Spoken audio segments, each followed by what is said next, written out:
કેશોદના કેવદરા ગામે survey number અને Mangrol road પર નજીક આવેલ સરકારી જમીનમાં આસપાસના ખેડૂતોએ દબાણ કરેલું હોય મામલતદાર અને તેનો સ્ટાફ ઘટના સ્થળે દોડી જઈ દબાણ હટાવવા કાર્યવાહી કરવામાં આવી હતી।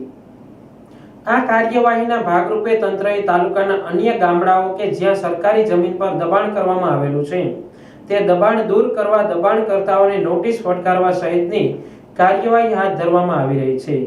આ અંગે મળતી વિગત સરકાર દ્વારા રાજ્યભરમાં પેશકદમી દૂર કરવા ડ્રાઈવ કરવામાં આવી રહી છે, જેમાં જૂનાગઢ તેમજ આસપાસના જિલ્લાઓમાં દબાણ દૂર કરવા કાર્યવાહી કરાતી હોવાના સમાચાર મળી રહ્યા છે।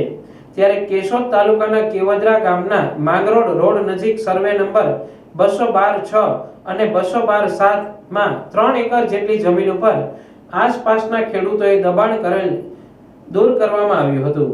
આ અંગે મામલતદાર દ્વારા તાલુકાના અન્ય ગામડાઓમાં જે જગ્યા પર દબાણ કરવામાં આવ્યું છે તે હટાવવા નોટિસ ફટકારવા સહિતની કાર્યવાહી કરવામાં આવી રહી છે, જે દબાણ હટાવવા કાર્યવાહી ચાલુ રહેશે તેમ જણાવ્યું હતું।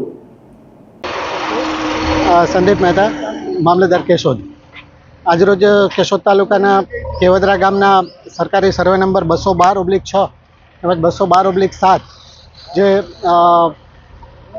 કેશોદ માંગરોળ હાઈવેની બિલકુલ નજીકમાં આવેલો સરકારી સર્વે નંબર છે અને ખૂબ જ કિંમતી એવી જમીનમાં આજુબાજુના ખેડૂતો દ્વારા ખેતી વિષયક પેશકદમી કરવામાં આવેલ છે।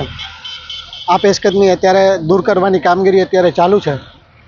કેશોદ તાલુકામાં જુદી જુદી જગ્યાઓએ જે પેશકદમીઓ થયેલી છે ત્યાં તંત્ર દ્વારા નોટિસ આપવાની કામગીરી શરૂ છે અને આ જ રીતે દબાણ ખુલ્લા કરાવવાની કામગીરી પણ શરૂ છે।